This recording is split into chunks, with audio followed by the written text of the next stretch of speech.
El tema nos pareció especialmente relevante en una coyuntura como la que estamos viviendo actualmente.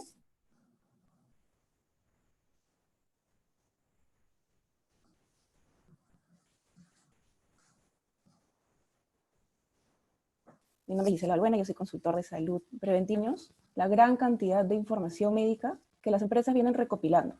Tenemos las evaluaciones médicas ocupacionales, tenemos evaluaciones en las empresas como dentro de los tópicos o en algunos establecimientos de salud propios.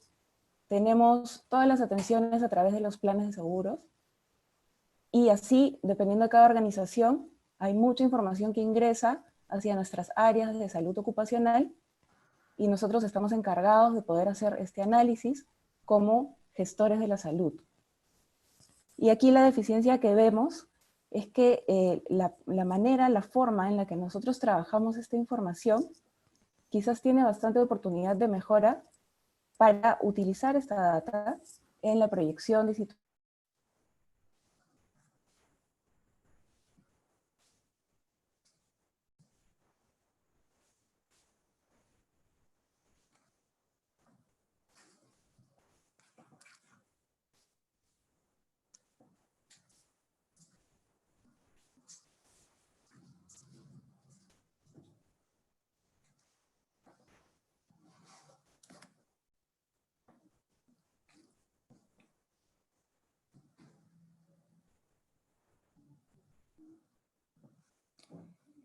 Sí, me parece que perdimos el audio de Giselle.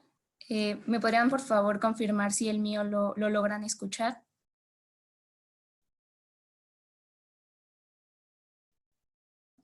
Perfecto. Perfecto, entonces, si quieren, continuamos, me presento. Mi nombre es Daniela Gómez. Yo estoy encargada del área de ciencia de datos en MMB México. Estoy especializada más bien en el tema de análisis de datos. Me gustaría que esta no fuera una charla unilateral, por lo que les pido que si van surgiendo dudas o van teniendo algunas preguntas, las vayamos agregando a la sección de preguntas para darle dinamismo, porque aparte seguramente las preguntas que tienen algunos van a ser para más de uno, ¿no? O sea, esa respuesta nos va a ayudar a más de uno de los que estamos acá.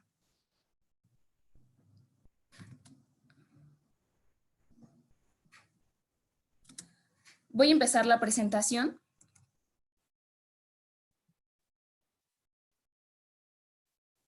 Como ya nos dijo Giselle, la idea es platicarles sobre la gestión de la salud a través de datos.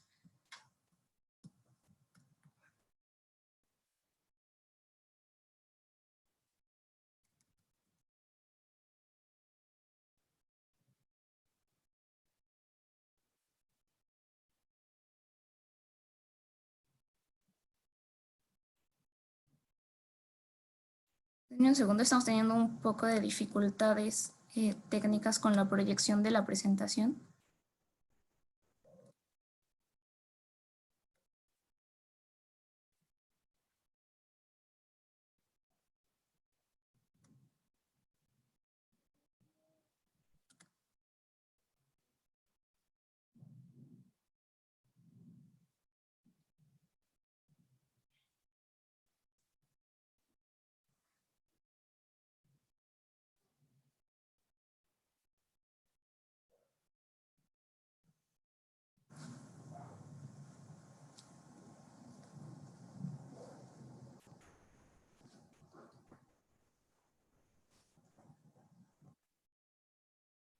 Ahora sí, me gustaría comenzar con una pregunta, que es, ¿qué puede aportar el análisis de datos a la gestión de la salud? A través del tiempo, ha existido un cambio significativo en las investigaciones en salud. El análisis se ha centrado ahora en los individuos, dando la posibilidad de identificar patrones capaces de predecir enfermedades. Esto es posible por la gran cantidad de información que actualmente tenemos disponible, la cual, al ser relacionada entre sí, pues nos permite asociar patrones de evolución de ciertas enfermedades, tales como lo es el Alzheimer o incluso el cáncer. La base de este análisis, pues son los datos, ¿no? Los cuales, pues deben pasar por un proceso para transformarse en este conocimiento necesario para el negocio.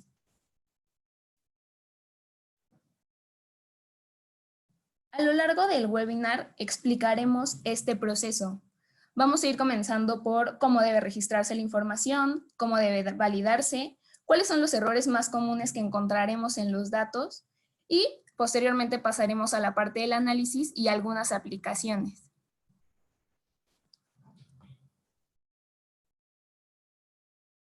Un proceso de análisis de datos surge de la necesidad de dar respuesta al negocio de alguna problemática o interrogante que se tiene. Por ejemplo, ¿por qué estoy incrementando mi índice de ausentismo? ¿O por qué estoy incrementando mi prima de gastos médicos mayores? Y es de aquí, pues, de donde en realidad se deriva la búsqueda de la información que me va a ayudar a dar respuesta a mi problema. Regresando al incremento o al ejemplo que poníamos de la prima de gastos médicos mayores, pues ¿con qué información necesitaría yo contar para responder a esta pregunta? Probablemente, pues la primera información que haya que revisar es la siniestralidad y la información de historias médicas. Pero pues esto lleva a un proceso de registro, de limpieza y de consolidación. Para poder contar con esta información, a veces no es suficiente o necesario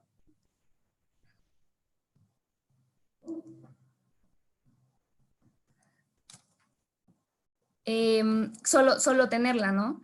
La información debe contar con cierta calidad, debe ser confiable. ¿A qué me refiero con confiable? A que no cuente con estos errores que normalmente tenemos de captura o que sea incongruente.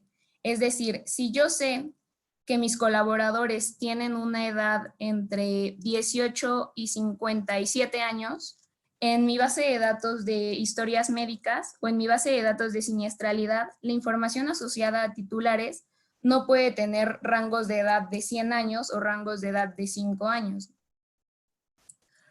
Una vez que tenemos esta parte del proceso de la información, pasamos a la exploración de esta información. En esta exploración vamos a considerar desde la generación de una tabla dinámica o un gráfico para poder comenzar a identificar estos patrones en la información y así dar paso al análisis. Y finalmente lograr obtener las conclusiones que nos van a ayudar a dar respuesta al negocio de las problemáticas que se vayan presentando. Es importante recalcar que cuando hablamos del análisis de información, tenemos que hablar de un proceso recursivo o repetitivo. Esto significa que la conclusión no necesariamente va a ser el último paso del análisis. En ocasiones vamos a tener la necesidad de regresar a recopilar nueva información o a redefinir la pregunta inicial, incluso recopilar datos de otras fuentes, pues para llegar a dar una respuesta real a la interrogante planteada.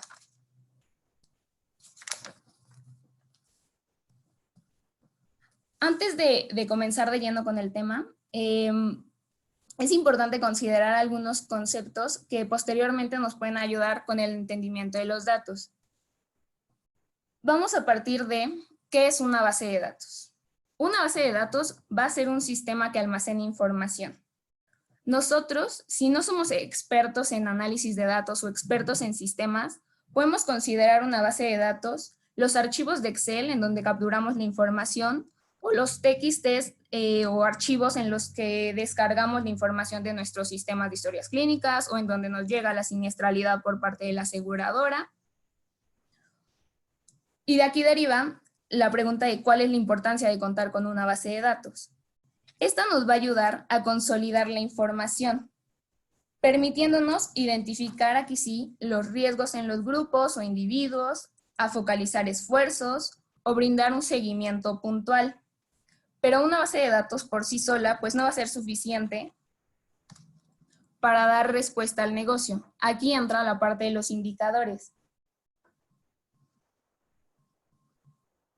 El concepto de indicador puede definirse como una medida que sirve como herramienta al negocio para evaluar información, ya sea cuantitativa o cualitativa. De aquí su importancia para conocer en dónde se encuentra parada la organización y tomar decisiones hacia el futuro.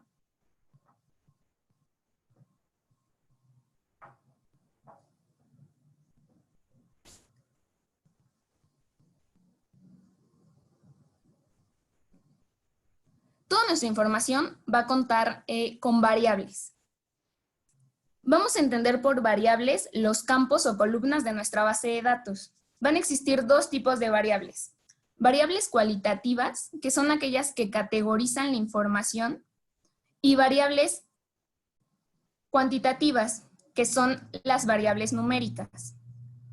Un ejemplo de variables cualitativas, lo estamos viendo ahorita, son el género o el grado de lesión, mientras que variables cualitativas, pues puede ser la edad o el peso.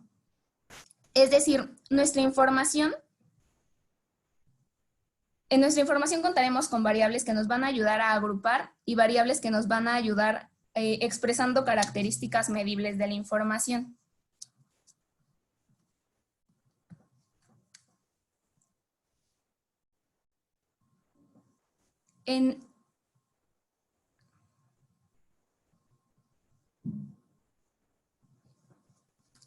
En este slide se está ejemplificando lo que mencionábamos anteriormente. Las variables hacen referencia a los valores de cada columna, la edad, el género, en este caso el ID del empleado, y vamos a conocer como observaciones a los registros o filas de cada uno de los datos que vamos capturando.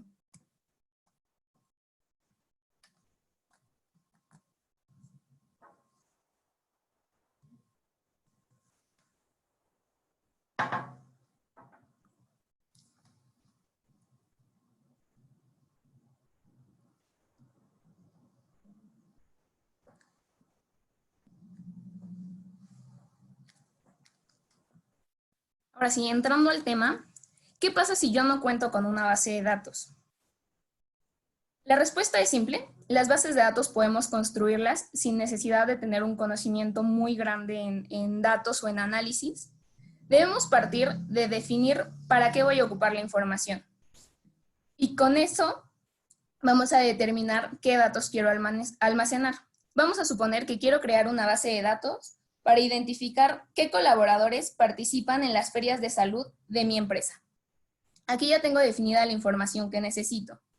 Posteriormente, voy a crear un formulario de registro que no es otra cosa sino un listado de las variables. Continuando con el ejemplo de las ferias de salud, mi formulario debería llevar el nombre del colaborador o número de empleado, algo que me permita distinguirlo, en qué programa de la feria está participando y la fecha en la que lo está haciendo.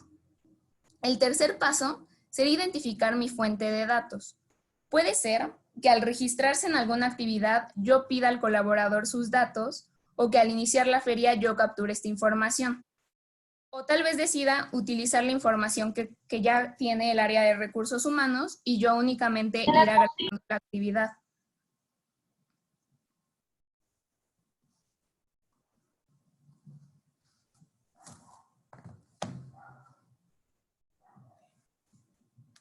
¿Podemos regresar al anterior, Gis, por favor? Gracias. Lo ideal es que si determino mi fuente, o más bien, si determino que mi fuente serán directamente los colaboradores o el área de recursos humanos, mantengamos esta misma fuente cuando la información se vaya actualizando, para que no existan inconsistencias en los datos. Vamos a suponer que yo en mis bases de datos estoy pidiéndole a los médicos que cuando un colaborador se registre en un programa de nutrición, empiece registrando el nombre y luego los apellidos. Pero, por el otro lado, el área de recursos humanos tiene el registro al revés. Primero tiene los apellidos y después el nombre. Aquí, aunque sea la misma persona, de cara a los datos va a ser muy difícil, sobre todo si tengo un gran volumen de empleados, va a ser muy difícil que yo logre asociar a Daniela Gómez con Gómez Daniela. Por eso se determina que lo ideal es que las fuentes siempre sean las mismas y se mantenga esta consistencia. Ahora sí, muchas gracias, Gis.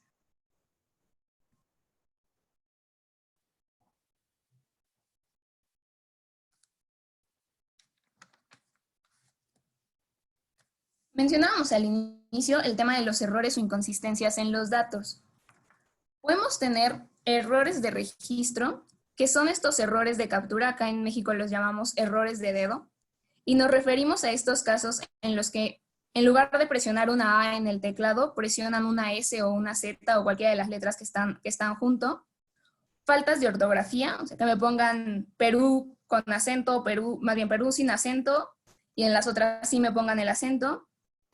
O alguien que masculino lo ponga con Z en lugar de con S. Estos son errores básicos, pero son errores muy comunes que a la hora que yo quiero agrupar mi información o analizarla, pues pueden tener implicaciones. Otro tipo son los registros nulos o vacíos cuando se trata de información obligatoria. En una empresa en donde se da un seguimiento puntual a los colaboradores crónicos, por ejemplo, y no tengo el registro o el nombre del colaborador que se atendió, tanto a nivel de datos como a nivel de gestión, puede representar un problema. De la misma forma ocurre si los datos no están homologados. Algunos de los médicos registran el género como hombre y mujer, otros como femenino y masculino, otros como F y M, y otros como M y H. Cuando yo trate de obtener un indicador demográfico por género, no voy a tener certeza de que todo lo que viene como una etiqueta M en realidad está asociado al género masculino. Y finalmente, la consistencia en la información, que es lo que mencionábamos, ¿no? Colaboradores con más de 100 años de edad o menos de 18 años, hombres cuyo padecimiento es embarazo o mujeres cuyo padecimiento es cáncer de próstata. Ese tipo de datos o ese tipo de inconsistencias solemos encontrarlas mucho. Al momento de construir nuestra base es importante prestar atención a estos detalles, ya que entre mayor calidad tengan mis datos, mucho más certera va a ser mi análisis. Para que se den una idea, en promedio, una persona que se dedica al análisis de datos dedica alrededor del 80% solamente a la limpieza de la información. Y el tiempo real para realizar un análisis es del 20%. Por lo que si tenemos información limpia desde el inicio, pues va a ser mucho más rápido obtener indicadores para el negocio. Si mi base ya está construida y cuenta con este tipo de inconsistencias, también podemos arreglarlo, ¿no? Tenemos dos alternativas. La primera, que probablemente es la más tardada, es volver a etiquetar la información. Por ejemplo, para el ejemplo que decíamos del género, ya sé que femenino, fem, F y mujer, sí los voy a poder etiquetar como femenino. Y voy a dejar de lado los registros pues, en los que no vaya teniendo certeza, como estos que decíamos de M de masculino y M de mujer. Aquí la recomendación sería que agregáramos una etiqueta, tal vez una etiqueta de no definido, de tal forma que cuando el colaborador regrese o tenga una consulta subsecuente en el servicio médico o se atienda nuevamente en un plan de gastos médicos mayores, yo puedo obtener ese dato y actualizarlo. La segunda opción es homologar la información a partir de otra. En el ejemplo de los registros vacíos, por ejemplo, si no contamos con el nombre, pero tengo el número de empleado y yo tengo anteriormente una cita registrada de este colaborador, puedo obtener los datos faltantes de los registros dentro de mi misma base. O puedo complementar la información con una base tal vez de recursos humanos en donde venga el número de colaborador y cruzando este ID, asociar la información que me falte.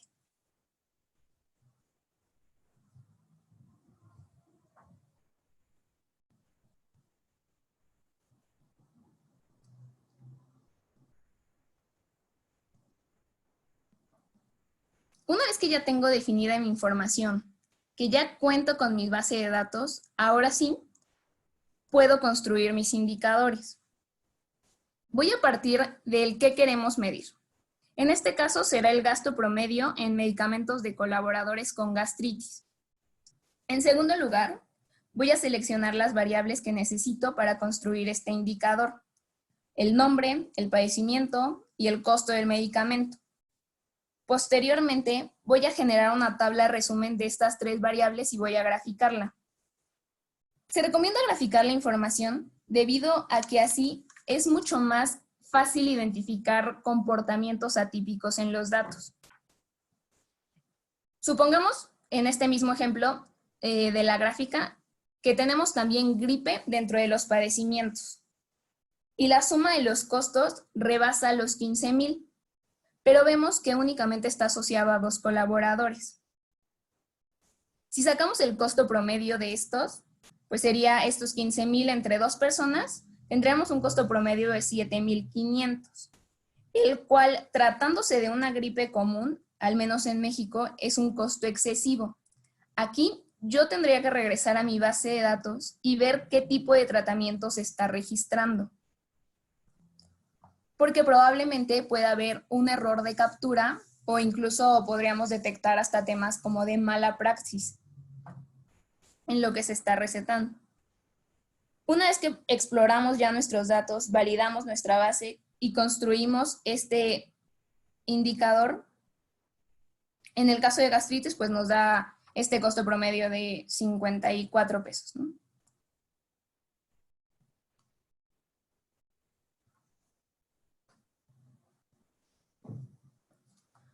Ahora pasemos a un caso práctico. Lo que queremos aquí es identificar patrones de riesgo en los colaboradores de una empresa. Sabemos que la empresa realiza exámenes médicos periodos como estudios de glucosa capilar, medición de la presión arterial, índice de masa corporal, colesterol LDL y HDL. Adicionalmente, una vez al año realiza una encuesta de hábitos que incluye alimentación, ejercicio, tiempo libre, y a lo largo de 5 años ha ido almacenando esta información.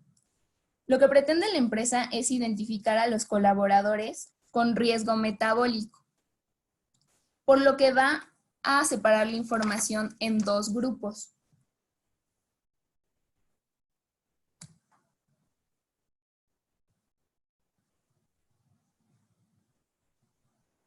En el grupo 1 vamos a tener a los colaboradores que ya tienen diagnosticada diabetes. Y en el grupo 2, a los colaboradores sin diagnóstico, que en este ejemplo le pusimos colaboradores sanos. Lo que tenemos que hacer es asociar el patrón de evolución de los datos. ¿A qué me refiero con esto? En nuestro grupo 1 tenemos a Juan. Juan tiene un diagnóstico reciente de diabetes. Lleva 4 años en la compañía, por lo que yo tengo registrados sus estudios de laboratorio y sus estudios de hábitos a lo largo de este periodo.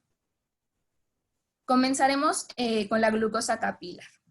Los primeros 2 años aparece Juan en límites normales. En el año 3 sale del rango normal, pero sin ser algo alarmista. Para el año 4 ya empieza a ser algo importante en el tema de la diferencia contra algo normal, ya empieza a ser algo un poco más crítico. Por otro lado, en su encuesta de hábitos tengo registrado que los primeros años Juan realiza actividad física 3 veces por semana. Y en el año 3 baja la frecuencia a 2 veces para posteriormente en el año 4 ejercitarse solo 1 vez a la semana. Cuando comparo esto con su consumo de bebidas azucaradas, por ejemplo, veo que también tiene un incremento considerable. Aquí ya tengo un perfil para Juan. Este perfil es el que voy a comparar con mi grupo 2. En mi grupo 2 tengo a Pedro y a Joaquín. Pedro tiene un patrón muy distinto a Juan, ya que Pedro, en los 5 años que lleva en la compañía, nunca ha salido del rango en sus estudios de glucosa.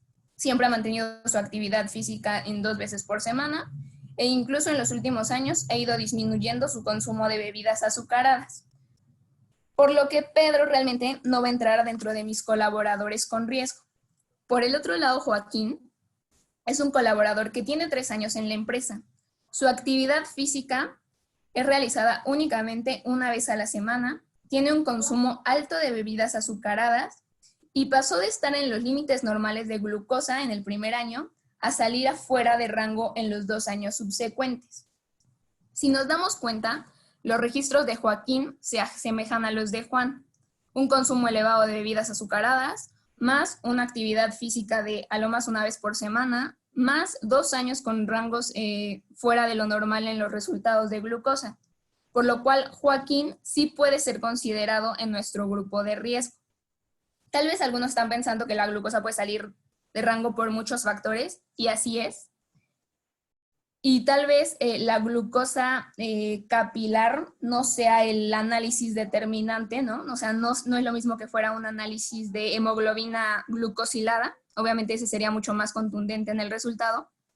Pero lo que se intenta ejemplificar es que con los datos que hemos guardado a lo largo de los años, podemos identificar estos patrones de comportamiento que ponen en riesgo pues, al headcount completo de la empresa. Tal vez a Joaquín sí le voy a hacer un estudio de hemoglobina para determinar o descartar por completo un tema de diabetes.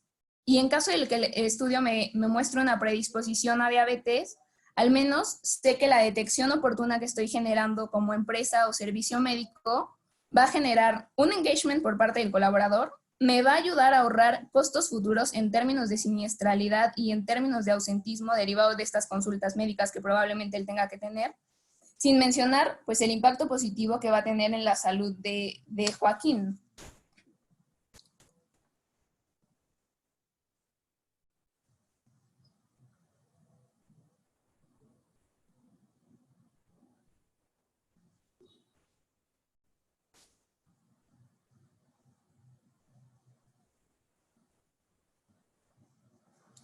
Como ya mencionamos, pues una buena o correcta gestión de los datos de salud pues me va a ayudar debido a tanto sus aplicaciones financieras en siniestralidad por contención de costos, dando visibilidad a los programas en los que estoy trabajando como área médica, incrementando la satisfacción o el engagement por parte de los colaboradores y me va a brindar un conocimiento más amplio del colaborador en general.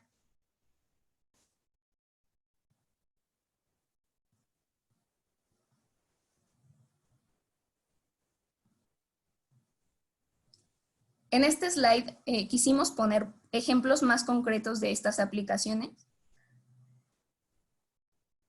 Por ejemplo, para el tema de contención de costos, ¿no? Medir el impacto económico de estas estrategias de salud con respecto a la siniestralidad normalmente da mucha visibilidad a las áreas médicas. De la misma manera, tener esta visión global del colaborador que nos ayuda tanto en el impacto que mencionábamos en el ejemplo anterior, ¿no? La siniestralidad en términos de ausentismo, las ventas que no genera el colaborador por un tema de ausentismo, obviamente la visibilidad de los programas, los impactos que hay en la gestión médica también nos ayudan en la parte de las primas de tarifa o del costo de las pólizas de gastos médicos. Y pues el retorno de inversión, ¿no? Que al final muchas veces las áreas financieras van a voltear con nosotros y nos van a pedir justificar la inversión que se está generando y creo que esta es una buena manera para poder avanzar en este tema.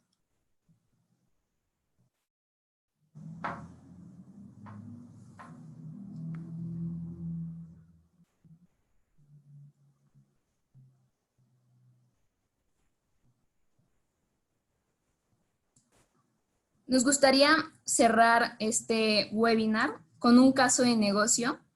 Este va encaminado a un análisis de contención de costos por la implementación de un servicio médico. Por un lado, la empresa cuenta con un plan de gastos médicos mayores para todos los colaboradores. Tiene implementado el servicio médico en el 50% de los centros de trabajo y cuenta con información de los últimos 3 años. Lo que quiere la empresa es conocer la factibilidad de implementar en el otro 50% de los centros de trabajo el servicio médico a través de un análisis de contención de costos.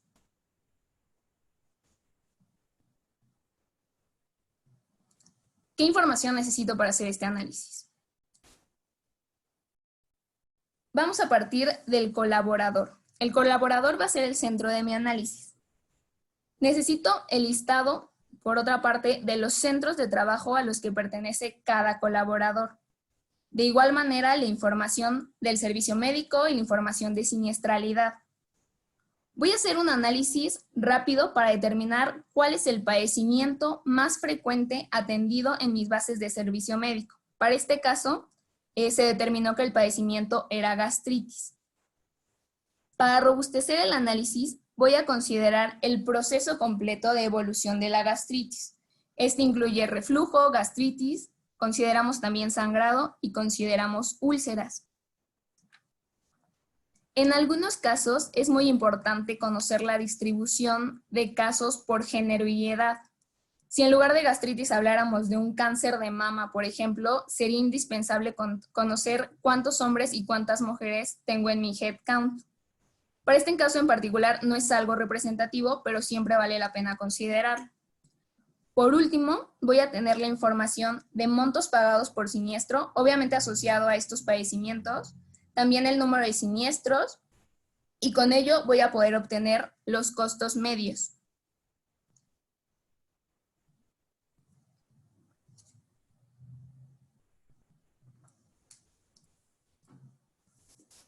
Tenemos recopilados ya todos los datos y empezamos a hacer el análisis.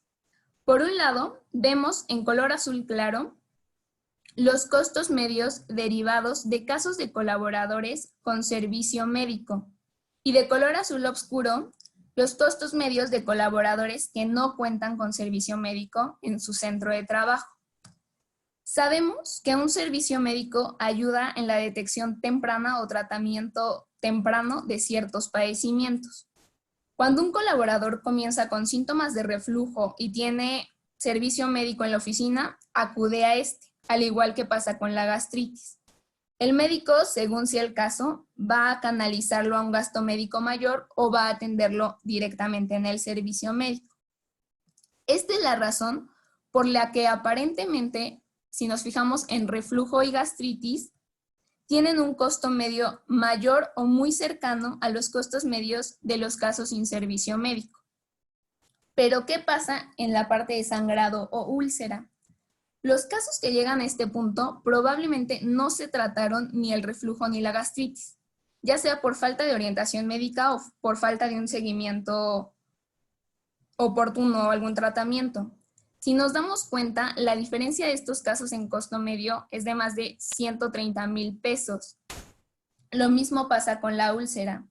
A lo largo de todo el proceso de evolución de la enfermedad, nos damos cuenta de que los costos medios de colaboradores sin servicio médico son prácticamente el doble de costosos de los que sí tienen un servicio médico. Desconozco el caso puntual de Perú, pero en México, según estudios realizados por la Asociación Mexicana de Gastroenterología, hasta el 70% de la población mexicana sufre gastritis. Así que si proyectáramos este ahorro en costos medios, esta sería una justificación muy valiosa para implementar en el otro 50% de la población el servicio médico, si consideramos el headcount completo de la empresa. En conclusión, la gestión de la salud a través del análisis de datos va a ayudarnos a dar tanto visibilidad a las áreas médicas como a los programas que se están realizando. Nos va a ayudar a tener un conocimiento 360 grados del colaborador y nos va a ayudar a este tema financiero para justificar la parte de costos, para contener la parte de siniestralidad y ir evaluando mejor las evoluciones que van teniendo los colaboradores a lo largo de un padecimiento o de una enfermedad.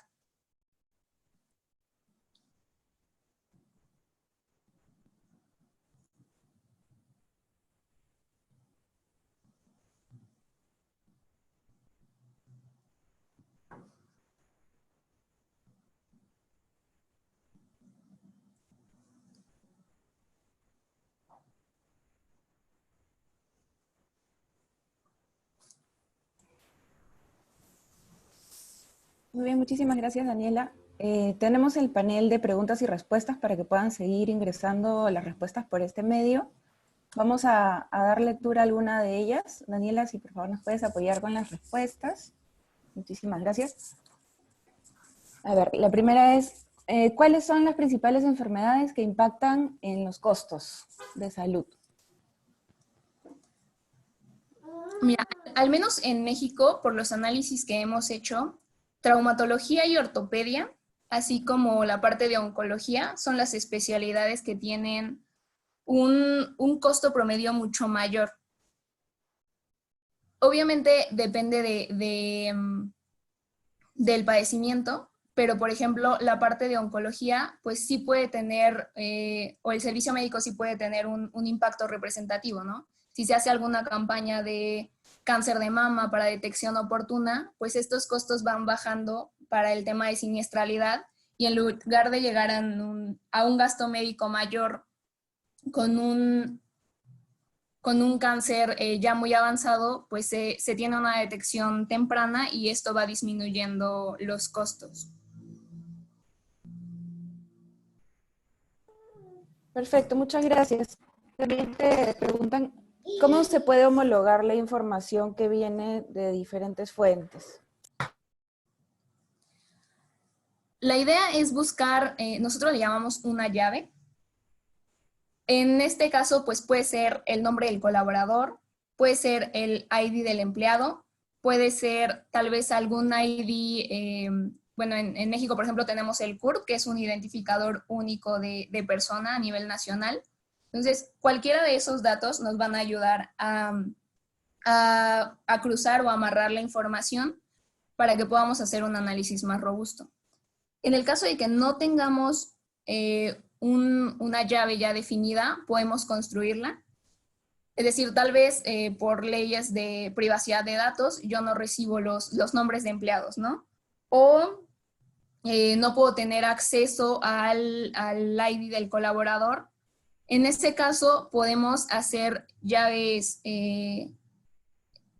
construidas en las que tal vez tengamos las iniciales de los nombres del colaborador y eso lo juntemos con la fecha de nacimiento y con el género, con la localidad en donde está el colaborador. Obviamente nos genera ahí un sesgo, pero sería una forma alternativa para ir amarrando la información y lograr consolidarla. Perfecto, Daniela, muchas gracias. También nos están preguntando si es que en tu experiencia se ha podido comparar empresas que tengan y que no tengan médicos en empresa. O sea, Sí, creo que se refiere al servicio médico ocupacional para atender, o no necesariamente ocupacional, sino para atender pacientes o trabajadores dentro de las empresas. sí, bueno, la realidad es que aquí en México, por normativa, al tener un número mayor a 100 colaboradores, tú estás obligado como patrón o como empresa a tener un servicio de gastos, a tener un servicio médico o un médico en sitio. Tal vez no es un servicio médico tan robusto que genera campañas, pero al menos sí un servicio en sitio. Pero respondiendo a tu pregunta, eh, ahorita si quieres regresamos, Patricia, a esta parte de la información encriptada.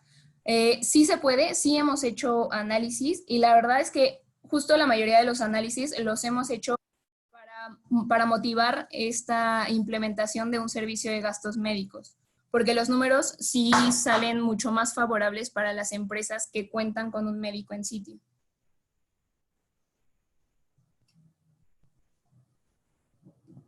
De acuerdo, muchas gracias. Creo que Patricia también tiene una pregunta. Sí, nos dice que por privacidad de la información no es posible en la mayoría de los casos hacer llaves y cruces de información, pues los proveedores y aseguradoras envían la información encriptada. Aquí justo entra lo que les mencionaba de las llaves creadas, por así decirlo. Eh, a nosotros también nos pasa, la realidad es que nosotros también por un artículo no podemos recibir los nombres, por ejemplo, de los empleados o el número de empleado para hacer una asociación directa, pero en algunas ocasiones sí tenemos el lugar de nacimiento, tenemos la fecha de nacimiento, tenemos el género del colaborador y tal vez la localidad en la que está trabajando.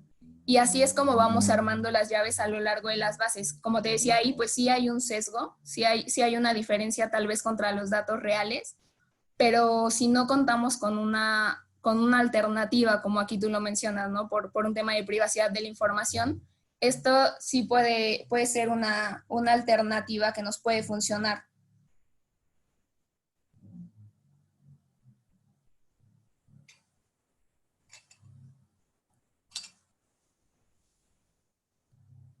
Acá tenemos otra pregunta de María Eugenia que nos dice que ¿qué recomendamos cuando la empresa tiene casos de trabajadores con enfermedades profesionales con restricciones médicas que no pueden cargar más de 1 kilo de peso.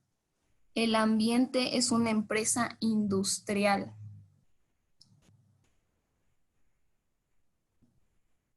Creo que esta es más bien una pregunta médica. Lo que hemos visto en algunos de los programas, por ejemplo, que nosotros tenemos acá en México, es que hacemos cierto seguimiento a enfermedades crónicas.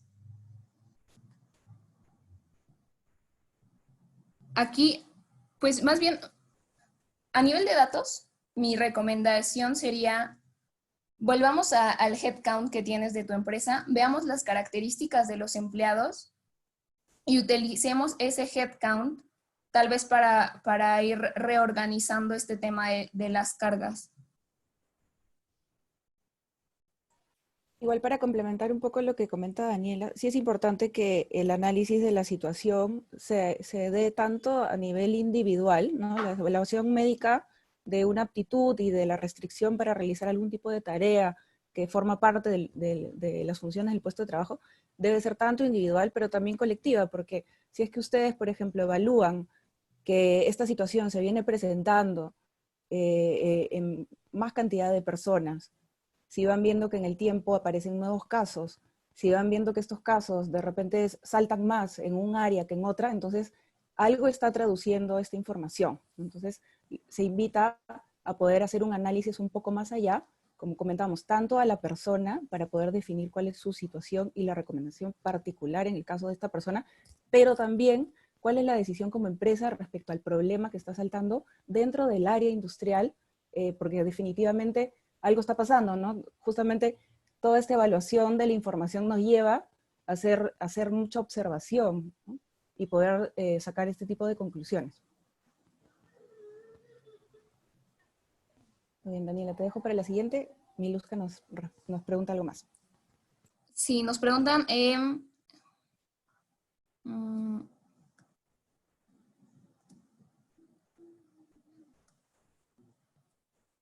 ¿bajo qué programa o aplicativo se están haciendo estos análisis? Aquí no sé si te refieras, Patricia, a la herramienta tal cual. Ah, justamente.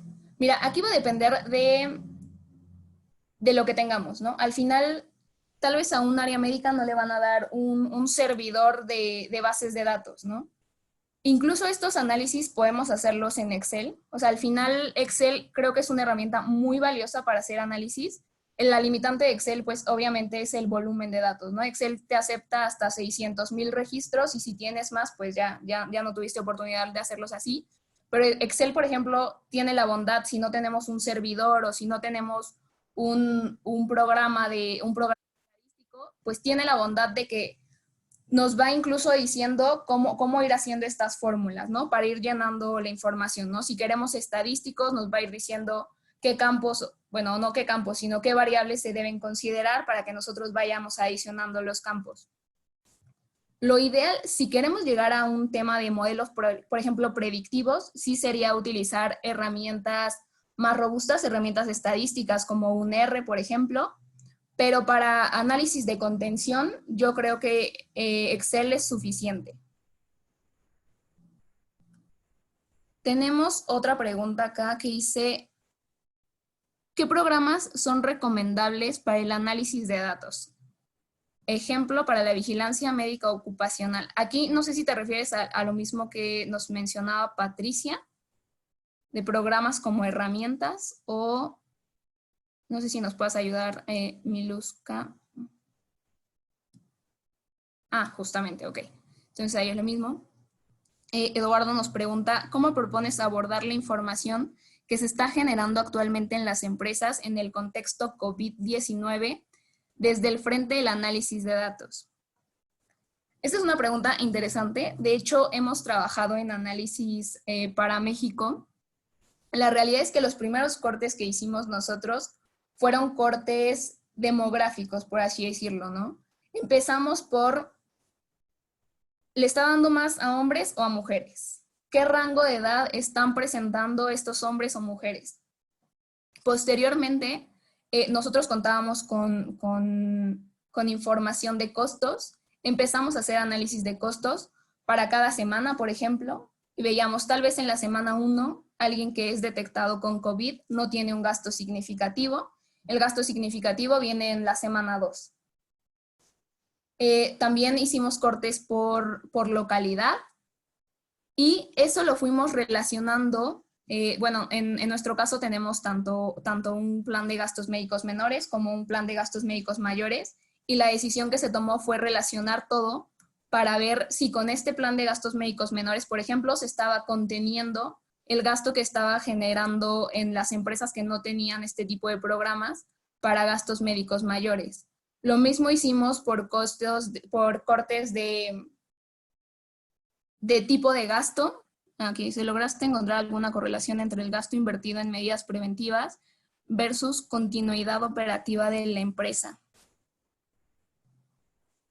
Aquí, pues más bien, mira, la realidad es que no, porque las empresas de las que analizamos la información tenían modelos diferentes, operativamente hablando. Teníamos empresas tal vez manufactureras, empresas de alimentos. Entonces, no fue una muestra suficiente, desde mi punto de vista, para encontrar una correlación directa entre el gasto y la continuidad operativa de la empresa.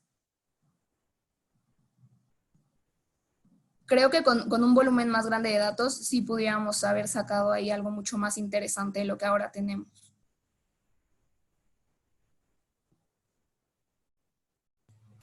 Daniela, hay una pregunta más. Nos comentan cuáles serían las medidas que has visto que impactan más sobre la siniestralidad. Me imagino que se refieren a programas o a intervenciones. Pues mira, la realidad es que de acuerdo a lo que nosotros hemos visto, el contar con un servicio médico que haga campañas de salud es muy bueno para un tema de contención.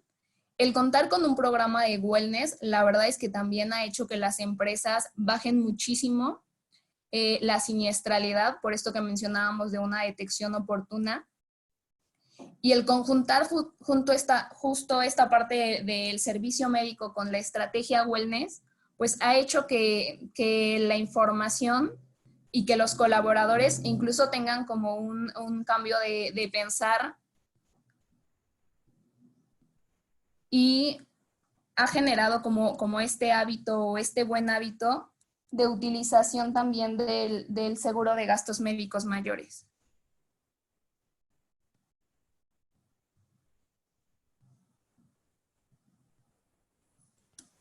Acá sobre esta pregunta, yo a título personal te agrego una más, que es, bueno, nosotros tenemos una gran diversidad en programas de wellness o acciones que están dirigidas a promoción de la salud o a prevención de enfermedades crónicas, ¿no?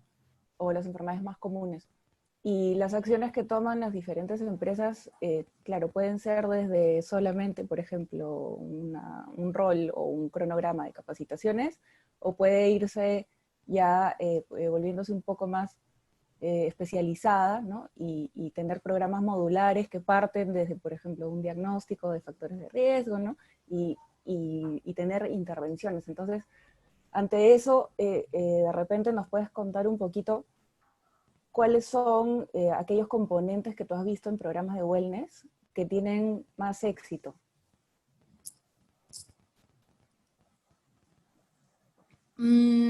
¿Con componentes te refieres a la parte de, o nos referimos a la parte de las campañas tal cual o los programas tal cual por parte de wellness?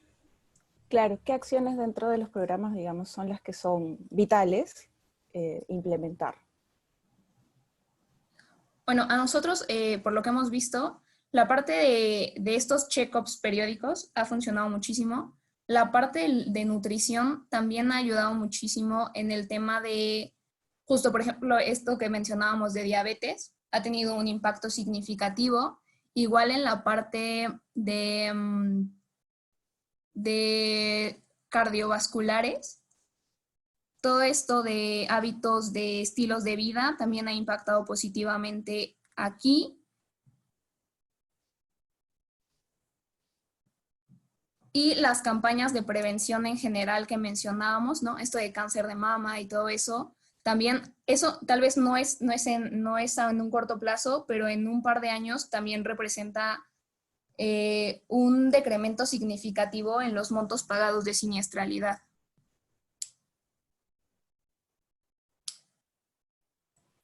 Excelente, muchísimas gracias. Creo que ahí hay una pregunta más. Sí, dice, ¿en México o en Latinoamérica tiene alguna herramienta o software para para tener el repositorio de información para poder consolidar la data, tanto de enfermedad común y o de enfermedad general? Con repositorio, nada más quiero entender aquí, Piedad, ¿te refieres, por ejemplo, a un tema de datos abiertos? Ah, ok. No, la realidad es que nosotros como compañía sí utilizamos procesos más robustos. Tenemos servidores en SQL en donde se consolida toda la información, tanto por un tema de seguridad como por un tema de volumen de datos. La realidad es que para nosotros un Excel no aguanta la información con la que contamos. Por eso se hace en bases de datos de SQL o Oracle. Y para hacer el análisis, pues tenemos dos alternativas, ¿no? Si queremos o si tenemos esta segmentación muy acotada de los datos, si tenemos esta segmentación muy acotada de los datos, sí podemos trabajarlo en Excel. Si no, hay herramientas de visualización de datos o de business intelligence que también te pueden ayudar. Por ejemplo, a ver, dice, ¿qué podemos hacer para que Colombia lo tenga?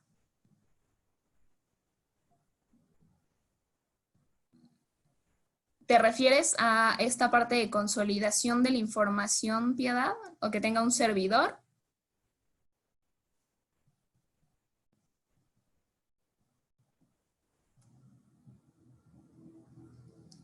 Mira, la realidad es que los servidores, bueno, todo depende, ¿no? Al final un servidor es costoso. Y como te digo, te sirve cuando tienes un volumen representativo de datos. Si tú no cuentas con un manejo de información mayor a estos 600,000 registros que te soporte Excel, yo no te recomendaría que se adquiriera este servidor. Ah, perfecto. Me parece mejor. Si quieres, vemos tu caso puntual para ver qué es lo que en realidad necesitas y cómo podemos apoyarlos, Piedad.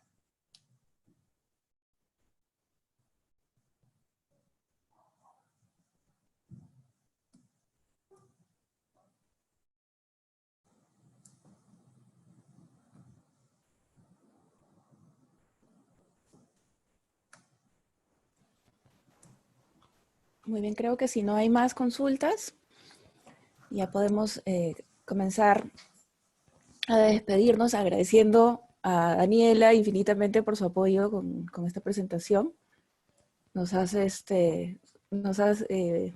brindado información nueva seguramente para muchos de los casos y estoy segura que muchos de los participantes van a poder aplicarla en su día a día. Muchísimas gracias y los invitamos a seguir participando de nuestro Marsh College. Muchas gracias por la invitación y muchas gracias a todos por asistir.